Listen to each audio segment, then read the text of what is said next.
반갑습니다. 한 주간 잘 지내셨습니까? 여러분들이 보내신 답을 보니까 아주 열심히 잘 듣고 계신 것 같아요. 다 100점이시고 다 잘하고 계십니다. 지난주에 제가 처음이니까요. 이제 찍고 난 뒤에 여러 가지 많은 그 피드백을 받아보니까 첫 번째는 소리가 좀 적었지요. 그 문제를 잡았고요. 오늘은 아마 그 들으시는 분들이 어림없이 소리를 아마 그 높였을 것입니다. 그리고 또 사람이 작다라는 이제 말씀이 있으셔가지고 제가 조금 저의 모습을 크게 잡고 있습니다. 그리고 여러분 들으시면서 조금 부족하거나 불편함이 있으시면 언제든지 말씀해 주시면 서로 협력하면서 같이 만들어가는 그런 시간 되었으면 좋겠습니다. 그리고 지난번에는 한 강의를 전체를 엮었지요. 세션을 가운데로 나누었지만 한 강의로 다 엮었는데 이제 그렇게 하지 않고 좀 짧게 끊어가는 방식으로 한번 해보겠습니다. 그래서 첫 번째 세션에서 한 20-30분, 두 번째 세션에서 한 20-30분. 제가 지난주에 그 들으신 분들에게 대단히 죄송하게 생각하는 것은 너무 길었던 것 같아요. 예, 아무리 좋은 말도 길면 이게 잔소리가 되는데 제가 조금 짧게 한번 해볼게요. 아무튼 열심히 잘 들어주시고 지난주에 우리가 가장 중요한 이야기를 했습니다. 그게 뭐냐면 생각의 자유, 인간에게 주신 생각의 자유와 하나님께서 우리를 인격으로 만드셨기 때문에 인격적으로 대우하신다는 것, 그것 이야기했죠. 조금만 더 이제 보충해서 제가 한번 이야기를 해보면요. 여러분 그 인격적이라고 할 때에 여러분 이제 그 하나님은 우리에게 막 벌 주시고 무시무시하고 이런 개념으로는 특히 우리 다음 세대에게는 이게 설명되지 않습니다. 설득되지도 않고요. 그러니까 옛날에는요. 조금 부족하면 하나님께서 벌 주신다. 막 3대, 4대 저주가 있을지어다. 이렇게 하면 이제 좀 통했어요. 왜냐하면 그 사회가 통제하고 어떤 절대적인 권위에 의해서 통제하고 억누르는 것들이 어쩌면 당연하다고 봤거든요. 그러나 오늘 21세기는 절대로 그런 식으로 하면 안 되는 거예요. 굉장한 폭력적인 믿음을 그들에게 전할 수 없는 거죠. 그래서 또 다른 관점, 우리가 성경을 보는 더 좋은 관점들이 필요한 것 같아요. 대표적으로요. 여러분 신명기 10계명 보면 나 외에는 다른 신을 내게 두지 말지어다 네가 우상이나 어떤 다른 것들을 네가 쳐다보지도 말고 만들지도 말지어다. 여러분 이 말씀을 한번 고민해 봅시다. 이 말씀을 오늘 우리 다음 세대들에게 네가 하나님만 바라봐야지. 하나님만 안 생기면 네가 이 말씀처럼 네가 망할 거야. 이렇게 이제 설명을 했지요, 옛날에는요. 근데 오늘 이 시대에 과연 10대들에게 이런 식으로 설명이 가능할까요? 물론 그런 식으로 설명했어도 되지 않고요. 어쩌면 보십시오. 10계명이라는 것은 언약이죠. 계명은 언약이란 말입니다. 그 언약은 맺는 두 분이 있잖아요. 그럼 이 하나님과 우리 사이에 맺는 언약인데 이 언약이 이권 언약입니까?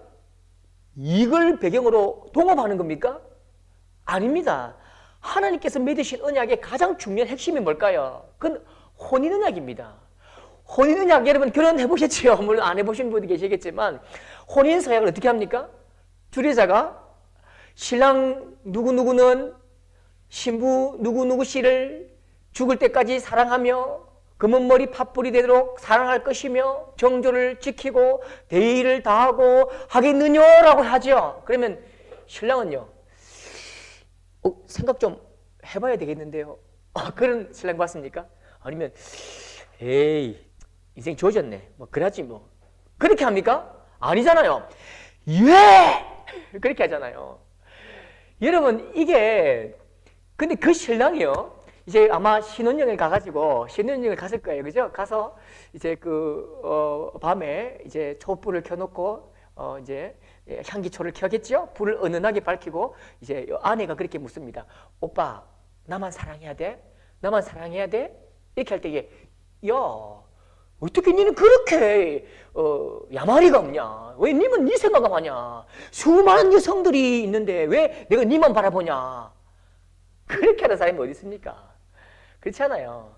당신만을 사랑할 거야. 너만을 사랑해. 이렇게 하잖아요.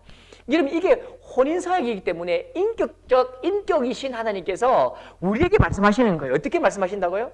너 내가 그렇게 사랑하고 그래서 우리가 혼인사역을 맺잖아. 신랑 대신 나 하나님과 신부 대신 된 너희가 혼인 예식을 통해서 우리가 언약을 맺는데 나만 사랑해 줄 수 있겠어? 나만 바라볼 수 있겠어? 우리 너무너무 우리 둘이서 너무 행복하게 살면 좋겠다, 그지? 너는 나만 바라볼 거지? 라고 하는데 어떻게 해요? 네 하나님 제가 그렇게 할 거예요. 그렇게 하잖아요. 여러분 이 십계명이나 이 모든 어쩌면 지금까지 배워왔던 강압적이고 폭력적이랄까요? 아니면 굉장히 독단적이고 독선적인 이 모양도 우리가 다음 세대에 더 잘 설명하기 위해서, 더 잘 복음을 전하기 위해서, 아니면 하나님의 마음을 더 잘 알기 위해서 이 모든 것들을 좀 더 인격적으로 우리가 해석하고 받아들일 필요가 있다니까요. 보십시오. 하나님께서 저에게 야, 너 나만 안 생기면 너 진짜 천대만대 쫄딱 망할 것이고 너 완전히 진짜 가다가 교통사고 나갈 것이고 다리 몽둥이 부러질 것이고 이렇게 하기보다요. 하나님께서 야, 내가 너 진짜 사랑해. 제일 사랑해. 너 나와 이렇게 멋진 관계, 나만 바라보는 너무너무 사랑의 관계를 맺지 않을래? 네, 그래요 하나님. 이렇게 더 훨씬 더 인격적이지요. 그래서 옛날 우리 선배들이 배울 때요. 워낙 강압적으로 신앙을 배우다 보니까 가다가 이제 우리가 살다 보면 11조를 잘 못할 경우가 있잖아요. 그러면 11조 못하고 이제 운전전에 가는데 이제 교통순경에 걸린 거예요. 그래서 이제 딱지를 딱 떼었죠. 가다가 또 걸린 거예요. 그래서 앞에서 한 8만 원 걸린 거예요. 그러면서 와가지고 목사님한테 목사님 제가 11조를 안 하니까 하나님께서 똑 떼가시네요. 그거 아닙니다. 그런 신앙은 굉장히 어리석은 거죠. 우매한 거죠. 한 가지 더 이야기를 해볼까요? 여러분 그 복음을 전할 때에 우리가 저도 부산역에 가면 한 번씩 에스컬레이터 타고 밑으로 내려올 때마다 큰 소리로 어떤 어르신이 또 예쁜 소리도 아니에요. 막 예수 천당 불신족, 예수 천당 불신족. 그거 어떻게 생각하십니까?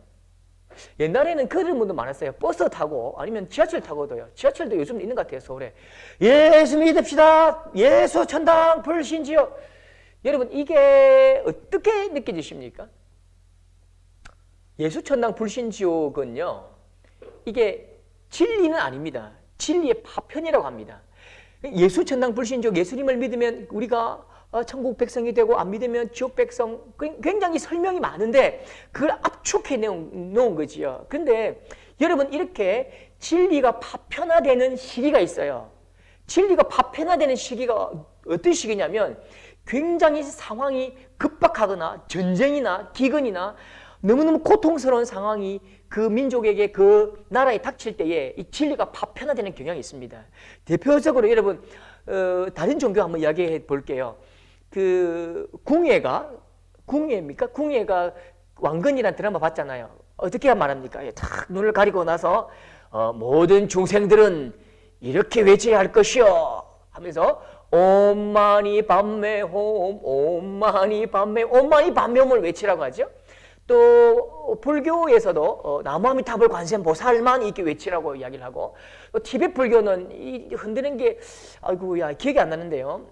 그걸 뭐라지 흔드는 게 있어요. 한번 돌릴 때마다 불경 한 권을 읽는 것이다 그렇게 말하죠. 돌리면서 간다고요. 그리고 어떤 종교는 보니까 뭐 남묘호랑개교를 외치기도 하고, 자기 나름대로의 파편을 선포하는데, 이 파편을 선포하는 이유는 반드시 한 가지밖에 없습니다. 왜냐하면 그 종교가 가지고 있는 그 사상이 가지고 있는 그 방대함을 그 대중들이 이해하지 못할 때입니다. 그러면 그 대중들이 왜 이해하지 못할까요? 문맹입니다. 문맹. 글을 읽을 수 없기 때문에, 아니면 그들에게 설명하기가 너무 난해하고, 아니면 그들이 이해할 수 없기 때문에 진리의 파편을 그들에게 던지면서 속히 어떤 신앙으로 인도하는 것이죠. 여러분 우리가 예수천당 불신족이라는 거 외칠 때가 언제입니까? 1920년대입니다. 1930년대까지 30년대, 40년대 오면서요. 그때는 여러분 문맹률이 굉장히 높았습니다. 사람들이 이렇게 좀 바르게 생각하거나 논리적으로 이야기하거나 설득이 불가능한 시대입니다. 그래서 여러분 또 급박한 시대지요. 전쟁, 식민지 이런 상황에서 급박하기 때문에 진리 파편을 던진다고요. 던져서 어떻게든지 빠른 시일 내에 그 믿어야 할 자들이 믿음으로 나오기를 원하는 하나의 노력이었습니다. 그러면 그게 잘못됐다는 게 아니고요. 이러면 시대를 분별할 줄 알아야지요. 보십시오. 오늘 이 시대에 부산역에서 예수천당 불신족, 예수천당 불신족 외치면서 또 지하철에서 예수천당 불신족 외치는 그분들을 향해서 여러분 아마 한 10만 명, 100만 명이 지나가다가 한 명 예수 믿을 수 있겠지요. 어떤 상황인지 모르겠지만 그 말씀에 큰 은혜를 받든지 큰 충격이 올 수 있겠지요. 그런데 진짜 100만 명 중에 한 명이 온다면요. 나머지 999만 명? 아니 99만 명은요. 마음에 어떤 마음이 될까요? 이 기독교라는 그 종교에 대해서 이 피곤함을 느끼는 거예요. 그 폭력성을 느끼는 거죠. 그래서 여러분 이 불신자 예수 안 믿는 사람들이 그 복음에 기독교의 피로감을 느끼는 이유가 그런 면이 있습니다. 그래서 지금 오늘 이 시대는 훨씬 더 중요한 게 뭐냐면 친절하게 이야기해야 됩니다. 그들에게 알아들을 수 있는, 그들이 이해할 수 있는 방식으로 친절해야죠. 그리고 그들이 느낄 수 있는 방식으로 좋은 이웃이 되어줘야 됩니다. 그게 진짜 전도의 방법입니다. 좋은 이웃이 되는 거죠.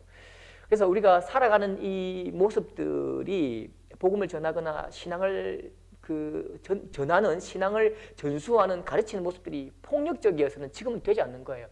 저도 최근에 우리 교회 다니시면서 조금 이렇게 방황하시는 분의 이야기를 들어보면 참 안타깝더라고요. 왜냐하면 자기 아버님이 너무너무 무서워서 이 성경 안 읽으면 밥을 안 주는 거죠. 성경 말씀 안 읽으면 밥을 안 준다고 하더라고요. 제가 오래전에 다른 교회에 있을 때도 한 번 신방을 갔는데 그분이 울면서 그렇게 이야기해요. 왜 성도님 교회를 안 오십니까? 라고 물으니까 시어머니께서 10시 반만 되면 전화가 온대요. 빨리 교회 안 가나? 그리고 12시 반이 되면 또 전화가 온대요. 교회 갔다 왔나? 오늘 말씀 뭐 들었노? 못 믿으니까 주보 가져와라. 이렇게 한대요. 그 굉장히 폭력적이잖아요. 그 다음에 전도할 때에도 띵동 누르고 나서 누구십니까? 그 다음에 설문조사 왔습니다 하면 발을 쑥 밀어 넣는다든지 그 굉장히 폭력적인 방식입니다. 그렇게 예수 믿어서는 안 되고요. 그렇게 또 복음을 전해서도 안 되고 지금은 그들이 이해할 수 있는 방식으로 굉장히 친절하고 이해를 할 수 있는 방식으로 전해야 할 것입니다. 그게 지난주에 이제 복습이고요. 이제 세계관은 생각하는 훈련이라고 했죠. 여러분 그러면 생각한다는 게 뭘까요?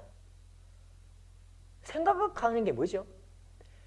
생각한다는 것은 그게 그러한가에 대해서 고민해보고 또 문제점을 발견하는 것입니다. 그래서 생각하는 분은 반드시 질문이 있기 마련입니다. 제가 참 감동적인 것은 어떤 한 분이 강의를 듣는 분이 질문을 엄청나게 길게 질문을 했습니다. 너무 좀 감동적이었습니다. 내가 강의한 그대로 가는구나. 여러분 이 세계관은 어쩌면요. 물론 기본적인 틀은 기독교적 세계관 있지만 그 기본적 세계관 틀에서 제가 김상조라는 한 인생이 1974년에 태어나서 저 함안군 칠연면에서 자라왔고 또 불신 가정에 태어나고 알코올 중독자이신 아버지와의 그 갈등 관계 그리고 이 술 끊기 위해서 새어머니가 교회를 보내고 그 다음에 고등학교, 대학교 시절을 보내면서 이렇게 세워진 그 의미 있는 기억들이 나를 기독교적 세계관 속에서 성경적 토대 위에 다른 모양으로 만들어 간다고요. 그래서 여러분 각자가 연세도 다르고 시간을 보낸 세월도 다르고 또 아버지의 직업도 다를 것이고 여러분 자라온 환경들이 너무너무 다를 것인데요. 저하고 같은 세계관일 수가 없는 거지요. 물론 우리가 추구하는 바는 성경적 세계관입니다. 성경적 세계관의 핵심이 뭐죠? 예수 그리스도, 예수가 그리스도다. 모든 만물의 주인이신 예수 그리스도의 통치 아래서 우리가 세계관을 세워나간다는 그 본질적인 방향은 똑같지만 방향을 향해 나아가는 방식은 너무 다를 것입니다. 그래서 여러분들이 이 세계관 공부를 들으면서 의문점이 많이 일어나야 됩니다. 그래서 개인 카톡으로 질문도 하시고 주일날 저를 만나면 막 붙들고 그 궁금함에 대해서 해결하려고 노력을 해보십시오. 그리고 이제 세 번째 제가 여러분들에게 부탁드리고 싶은 게 뭐냐면,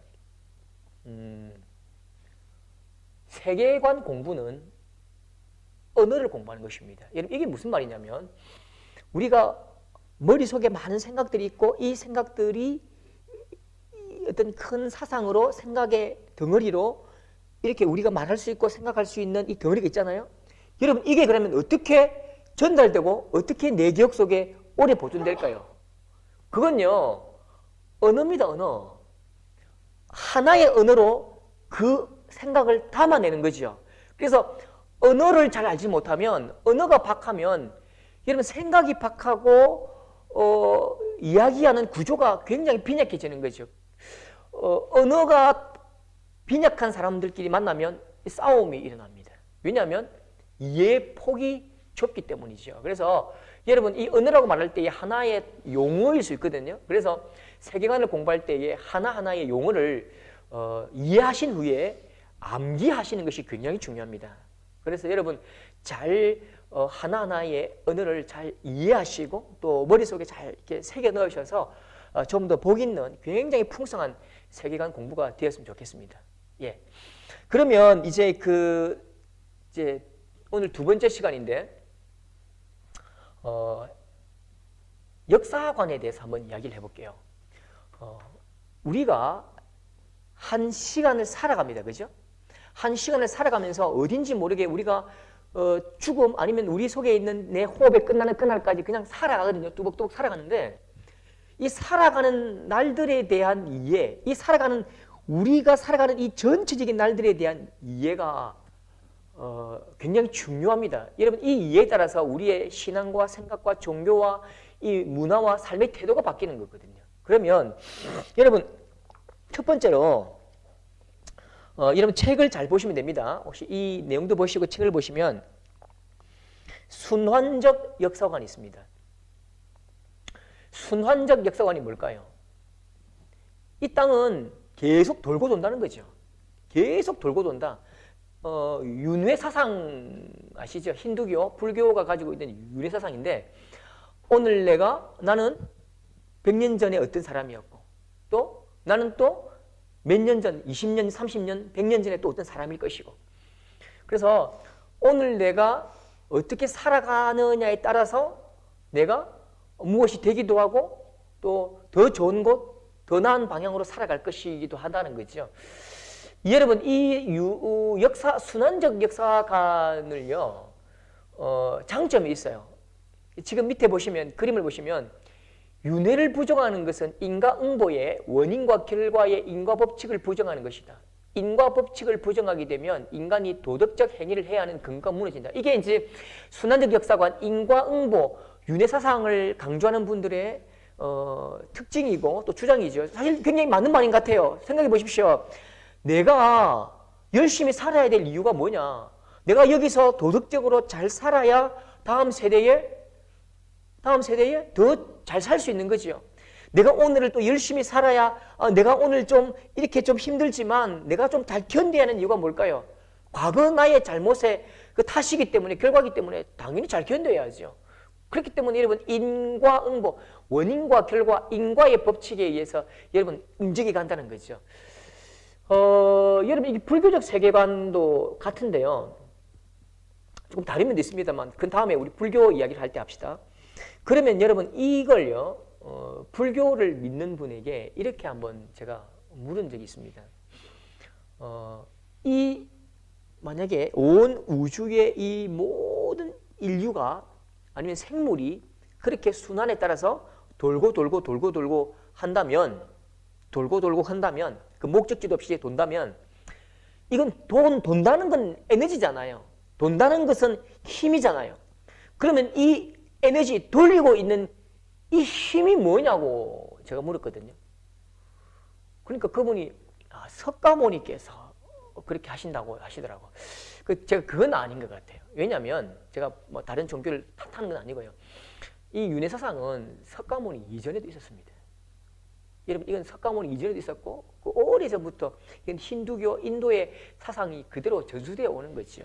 그래서 여러분 이게 어쩌면 이 윤회 사상이 이해되기는 쉬워요. 또 납득하기도 쉽고 오늘 내가 살아가는 이유를 말하기도 쉽고 목적을 추론하기도 쉽습니다만 이해가 된다고 해서 사실은 아닙니다. 여러분 혹시나 저기 제주도나 아니면 다른 해외에 가보시면 알겠지만 물건을 파는 분들 계시잖아요. 물건을 파는 분들 이야기를 들어보십시오. 진짜 모든 것들 다 고칠 것 같아요. 모든 병을 다 고칠 것 같아요. 근데 사실 실제는요 그렇지 않은 거지요. 그래서 말이 되고 이해가 되고 설득이 된다고 해서 그것이 맞다라고 이야기하면 안 되는 거죠. 왜냐하면 사람에게 이해된다라고 말할 때에 사람이 이해할 수 있는 그 그릇이 있다고요. 사람은 몇 차원 존재입니까? 3차원적 존재지요. 사람은 3차원적 존재로서 이 공간 속에 있다고요. 시간과 공간 속에서 살아가는데 이 시간과 공간 속에서 내가 이해할 수 있는 이해의 그릇이 있고 이해의 폭이 있습니다. 이 이해의 폭을 넘었으면 사람은 이해할 수가 없는 거지요. 이해를 떠나서 존재하는 거라고요. 그래서 사람이 이해할 수 있는 것은 여러분 오감에 내가 경험되고 내가 만져지고 내가 그것이 눈에 보여져야 하고 들려져야 하는 것입니다. 그렇지 않으면 이해할 수가 없는 거죠. 이게 이제 순환적 역사관이고요. 두 번째는 보시면요, 이제 철학적인 이 니체의 철학자죠. 영혼 회귀 사상입니다. 제가 이 사람을 굉장히 중요하게 생각하는 이유가 뭐냐면, 제가 그 대학을 다니면서 신학대학을 다니니까 실제 철학자들이 기독교 신앙을 배척하는 일들이 굉장히 많습니다. 그런데 제가 이 사람을 어떻게 배웠냐면 신은 죽었다라고 이야기하면서 굉장히 기독교에 반대하고 기독교를 비판하고 기독교의 적대적인 한 인간으로 배웠습니다. 그러니까 악 중에 악이고 나쁜 사람 중에 나쁜 사람이라는 거죠. 그리고 또 철학자들을 보면서 철학자들은 전부 다 하나님을 부정하고 하나님을 부인하는 그런 복음과 반대쪽에선 사탄적인 존재라고 이제 배웠습니다. 그런데 제가 좀 더 나이가 들고 철학을 공부하면서 그렇게 해석할 수 없다는 것을 알았습니다. 여러분 조금 더 좀 나가 볼게요. 제가 한 40대 초반까지 제일 싫어하는 동물이 있었습니다. 굉장히 싫어했어요. 너무너무 싫어했습니다. 뱀보다 더 싫어했어요. 그게 뭘까요? 고양이입니다. 고양이 소리가 너무 혐오스럽고 고양이를 꼴만 봐도 그냥 막 돌 던지고 고양이가 밤에 막 이상한 소리 내잖아요. 진짜 문 닫고 막 화를 내고 그렇게 했어요. 그 재밌는 게 뭔지 아십니까? 우리 집에 고양이가 2마리 와 있습니다. 우리 옹이와 얼룩이, 아들, 딸. 우리 옹이와 얼룩이가 항상 나에게 안겨 있습니다. 제가 저의 모습을 보면서 내가 무엇인가 단정적으로 말하는 것에 대해서 조금 조심해야 되겠다 그런 생각이 있었습니다. 오늘 내가 그렇게 믿고 그렇게 생각한다고 해서 10년 뒤 내가 그렇게 생각하지 않을 수도 있는 거예요. 오늘 내가 이 길에 서 있다고 해서 저 길은 절대로 아니라고 내가 생각했는데 10년 뒤에 내가 저 길에 설 수도 있는 거예요. 왜냐하면 우리의 인생이 단편적이고 우리의 인생이 오늘도 다 잠시 후도 알지 못하거든요. 우리 생각이 어떻게 펼쳐질 것인가, 어떻게 우리의 감정이 바뀔 것인가 알지 못한다고요. 저는 사실 이 철학자들에 대해서 굉장히 좀 미안한 마음이 있었습니다. 그리고 철학자들 공부하면서 굉장히 제가 이 불신자들, 물론 불신자가 많습니다. 그 중에 신자도 있지만 하나님을 아는 사람도 있지만 그 중에 많은 사람들이 불신자들이 그 불신자로서 그 시대를 해석하고 그 많은 사람들에게 바른 생각, 그들 나름대로의 바른 생각을 일깨우고 깨우치기 위해서 얼마나 치열하게 노력하는지를 배웠습니다.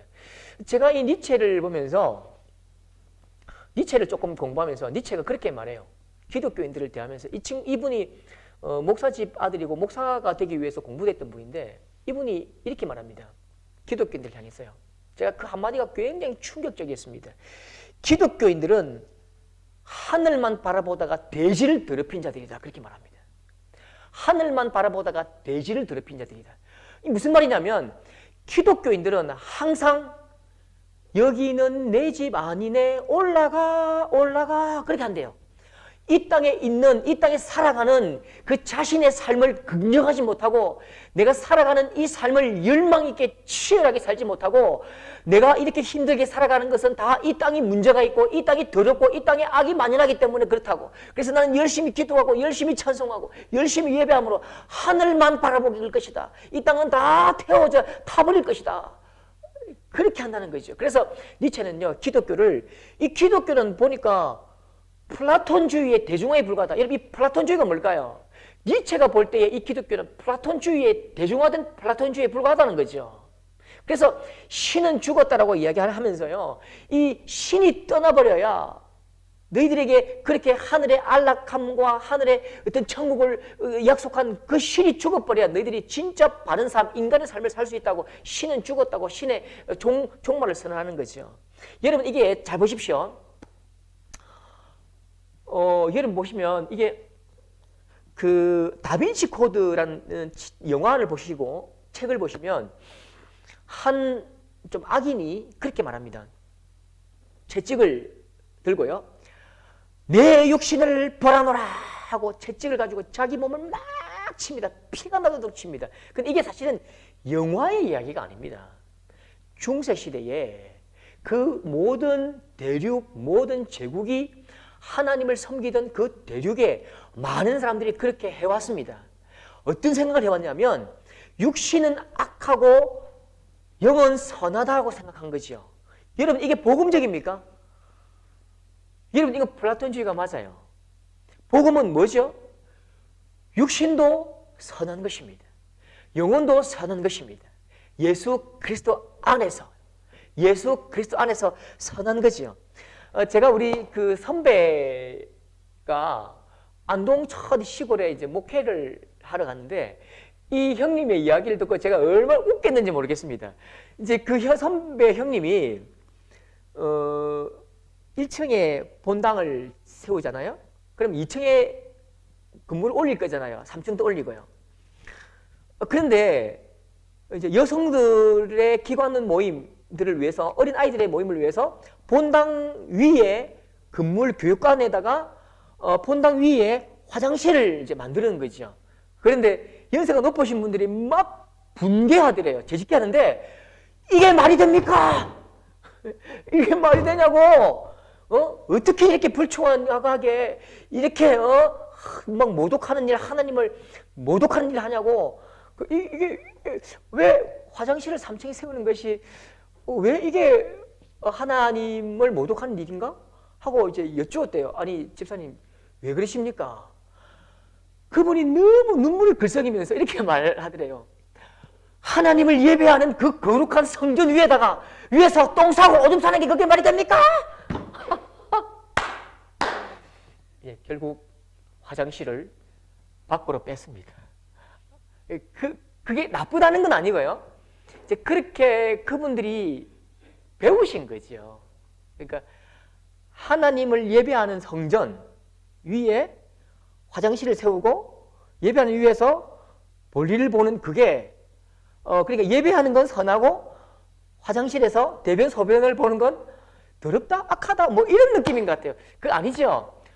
예수 그리스도 안에서 화장실에서 볼일을 보는 것도 선한 거죠. 이제 이게 시대적인 흐름이 조금 바뀌어야 되는데 이제 그렇게 배워오셨던 분들은 이제 그렇게 살아갈 수밖에 없는 것입니다. 그래서 니체가 볼 때에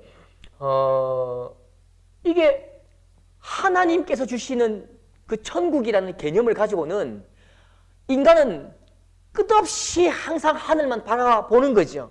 하늘만 바라보니까 항상 이 인간의 삶이 좀 생명력이 없는 거예요. 항상 생명력이 없이 좀 뭔가 모르게 위축되고 뭔가 모르게 막 포기하고 뭔가 모르게 좀 항복하고 포기해버리고 이런 모양이 나타나는 거지요. 그리고 현실 정치나 현실의 문화에 대해서 신경을 쓰지 않고요. 그냥 어쨌든 이 땅을 벗어나기만 하려는 거죠. 그래서 여러분 이 생명력이 있는 인간의 삶을 얻기 위해서 여러분 니체가 하나의 가정을 한다고요. 상상을 한다고요. 그게 뭐냐면 이겁니다. 영원회귀입니다. 제가 1974년도 태어났거든요. 1974년도 태어나가지고 1981년도 초등학교 갔습니다. 1999년도 결혼하고 아마 2000한 100년도쯤에 막 죽겠죠? 예를 들어서 너무 오래 사나?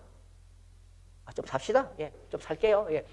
그래서 아무튼 제가 김상조가 74년 태어나서 81년도 학교 가고 또 93년도에 대학 가고 또 99년도 결혼하고 2100년도 죽고 또 김상조가 1974년도 태어나고 이런 거죠. 그러니까 어떤 원인도 목적도 없이 끝없는 자기의 삶을 긍정할 수 있는 이 영원한 회귀를 꿈꿉니다. 그러면서 이 당당하게 1974년도에 태어나서 1981년도에 학교 가고 99년도에 결혼하고 100년도에 죽을 수 있는 영원한 이 회전에 당당하게 맞서서 당당하게 자기의 삶을 열망 있게 살 수 있는 사람, 우버맨시.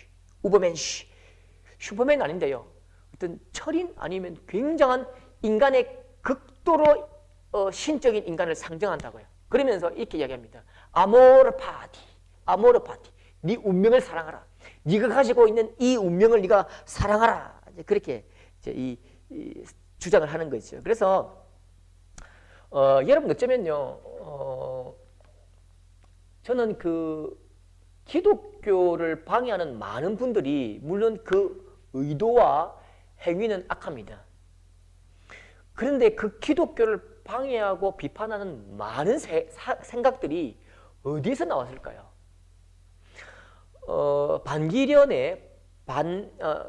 반기련이죠. 반기독교 연맹, 반기련의 그 조직들이 불교 신자일까요? 다른 종교원일까요? 그렇지 않습니다. 반기련의 대부분은 목사, 장로, 집사집 자녀들입니다. 그들이 보았던 기독교는 굉장히 딱딱하고 사람을 못살게 굴고 폭력적이고 강압적이고 자기만 알고 자기가 가진 진리로 서로 미워하고 대적하는 그런 복음, 그런 교회를 본 거죠. 그래서 여러분 많은 철학자들이 어쩌면요,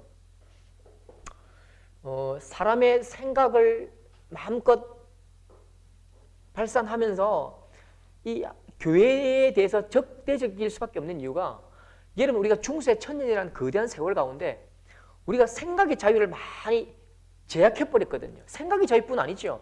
뭐 그림, 음악 모든 것이 다 신에게로, 모든 것이 다 하나님께로, 모든 것이 다 하나님만 그려야 되고, 이렇게 우리 인생에 인간이 가지고 있는 이 무한정한 상상력, 무한정한 행복과 사고와 기쁨들을 뺏어가는 거죠. 그러면서 모든 사람들을 마치 수도원에 있는 것처럼 그렇게 생각한다고요. 그러면서 어떤 현상이 일어나면 신이 노했다. 정신병이 인해서 굉장히 이상한 반응을 하면 마귀가 들렸다, 귀신 들렸다, 화형시켜버리고, 이런 어떤 폭력적인 종교의 면으로, 폭력적인 종교의 그 반발로 많은 철학자들이 그 인간의 자유를 선포한다고요. 물론 그것이 옳다는 것도 아니고 그것이 맞다는 것도 아닙니다. 저도 동의하지 않습니다. 그러나 분명한 것은 우리가 좋은 이웃이 되어주지 못하고 진짜 복음이 무엇인지에 대해서, 예수 그리스도께서 가르쳐 주신 진짜 복음이 무엇인지에 대해서 그들에게 바로 보이지 못할 때에 그들은 끝없이 이 교회를 공격하는 세력으로 쓸 것입니다. 예, 그래서 두 번째는 이제 영혼 회귀고요. 그 다음에 이제 나타나는 것이 뭐냐면 유물론입니다. 유물론이죠. 여러분 이 유물론 잘 아시죠? 여러분 이 유물론의 핵심도 모든 만물은 영혼이 아니라 물질로 되어 있다는 것입니다. 그래서 유물론 할 때에 유자는 오직 유자죠. 오히려 오직 물질이다. 그래서 이 유물론의 핵심은 뭐죠? 유물론, 내가 모든 것이 물질이기 때문에 내가 누구를 사랑하고 좋아하고 아니 미워하고 이 모든 것들을 화학적인 반응으로 보는 거죠. 그래서 이 인간이 가지고 있는 영적인 그리고 거룩한 속성 아니면 신으로 부여받은 이 본질적인 그 가치를 인정하지 않습니다. 그렇기 때문에 여러분 이 종교 이 유물론은 어떻게 생각할까요? 역사가 진행되는데 그냥 끝인 거죠. 사람이 죽으면 어떻게 된다고요? 물질이 소멸돼 버린 거죠. 물질이 사라지는 거죠. 그럼 아무것도 없는 거죠. 끝이죠. 사람이 죽으면 태어나면서부터 죽으면 끝이기 때문에 아무런 의미가 없다고요. 그러니까 이 물질이 가지고 있는 최상의 이상, 최상의 꿈, 사람이 꿈꿀 수 있는 가장 이상적인 천국을 꿈꾸면서 공산주의 사회를 꿈꾼다고요. 그러니까 이 사람들 생각은 이 기독교나 그 시대에 여러분 이 사람들이 살아왔던 시대의 종교는 기독교니까요. 이 사람들은 그 공산주의 이론을 만들면서 종교는 인민의 아편이라고 이야기하죠. 없는 것을 있다라고 믿게 만들고 막 취하게 만들고 따라오게 만들고 현혹시키고 그렇게 하니까 종교는 인민의 아편이다. 그렇게 하면서 종교를 굉장히 공격을 합니다. 이 공산주의 사상이죠. 그래서 여러분 기독교가 우리 복음이 사실 이 공산주의 세력에게 엄청나게 많은 박해와 고통을 당했습니다. 영원히 함께 갈 수 없는 가장 악한 것이고 우리와는 대척점에 서 있는 것입니다. 예. 그 다음에 여러분 이제 우리 것을 한번 볼까요? 우리의 것은요, 이제 이 직선적 역사관입니다. 지금 왼쪽에 노란색 시기가 보이죠? 1시, 2시, 3시, 4시 이 시간이 흘러갑니다. 이걸 크로노스라고 이야기하고 그 다음에 나에게 의미 있는 시간들, 내가 언제 결혼했고 언제 아기를 낳았고 언제 아빠가 되었고 언제 내가 어떤 위치에 올랐고 이게 이제 카이로스, 나에게 의미 있는 시간이라는 뜻이죠. 근데 이 카이로스는 하나님의 때 이런 의미도 있습니다. 그래서 이 크로노스와 카이로스가 쭉 앞으로 나가고 직선적 세계관, 이게 우리 기독교 세계관입니다. 우리 복음적 세계관이죠. 예수 신앙은 이 세계관입니다. 처음 있다는 거죠. 여러분 윤회적 세계관은 처음도 없다, 또 끝도 없다. 그렇죠? 처음도 없고 끝도 없는 것입니다. 그냥 영원히 회전하고 돌아가는 것이죠. 그 직선적 세계관은요, 처음도 있고 끝이 있는 것입니다. 그럼 끝은요, 누가 언제 끝나죠? 예수 그리스도께서 오실 때에 이 크로노스 시간은 끝이라는 것입니다. 예수 그리스도께서 오실 때에 영원한 시간이 없는, 시간에 탈피된 시간 저 위에 있는 예수 그리스도와 함께 영원한 복락을 누리는 거죠. 그래서 여러분 이 기독교적 세계관의 핵심이 뭘까요? 그건 시작과 끝이 있다는 것입니다. 그러면 시작이 있다는 것은 누가 만들었다는 거죠. 끝이 있다는 것은 누군가는 시간을 잘라내고 통치하고 통제하는 분이 있다는 거죠. 그분이 누굴까요? 우리가 믿는 예수 그리스도 그분이라는 것입니다. 예수 그리스도 그분은 만유의 왕이시죠. 여러분 만물보다 더 큰 의미가 무엇입니까? 만유입니다. 모든 존재하는 것, 만유. 예수 그리스도, 예수는 왕이신데 어디의 왕이십니까? 보이는 것과 보이지 않는 것과 위의 것과 아래 것과 하늘과 바다와 모든 과거와 미래의 만유의 왕이시죠. 그분이 예수 그리스도십니다. 여러분 이게 이제 직선적 세계관이죠. 그래서 우리가 이 재림을 통해서 이 모든 것들이 종료가 되고 완성이 된다는 것입니다. 예, 이게 우리의 세계관입니다. 자, 오늘 기독교 세계관의 핵심 역사관은 이것으로 마치고 잠시 뒤에 만나겠습니다. 2부입니다.